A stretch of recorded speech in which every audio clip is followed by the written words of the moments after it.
తామర పువ్వు విచ్చుకుంటున్నప్పుడు ఎంత ఆ సువాసనలన్నీ వచ్చేస్తే అలానే ఒక ఆత్మజ్ఞాన పరిమళాలు అంతటా వ్యాపిస్తాయి. వాళ్ళు అందుకే తన ఆత్మజ్ఞానం పొందిన తర్వాత ఏమనుకుంటారంటే, నాలాంటి వారిని ఎంతోమందిని నేను ప్రభావితం చేయాలి, ఏది తెలుసుకున్నానో అందరికీ తెలియపరచాలి. బుద్ధుడు తను తెలుసుకున్న తర్వాత తన ఆత్మజ్ఞానం పొందాడు, నిర్వాణం పొందాడు.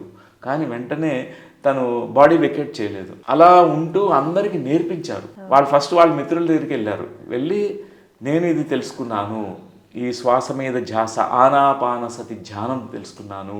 దీని ద్వారా మనసు శూన్యమైంది. మనసు శూన్యమైన తర్వాత ఈ యొక్క విశ్వశక్తి నాలోకి వచ్చింది. దాని తర్వాత నాకు మూడో కన్ను అనుభవాలు వచ్చాయి. నా గత జన్మలు నేను చూసుకున్నాను. కర్మ ఎలా మనల్ని చక్రంలో నెడుతుందో, జన్మ మరణ చక్రాలు ఎలా నడుస్తాయో అది తెలుసుకున్నాను. అష్టాంగ మార్గం గురించి వాళ్ళకి బోధించాడు.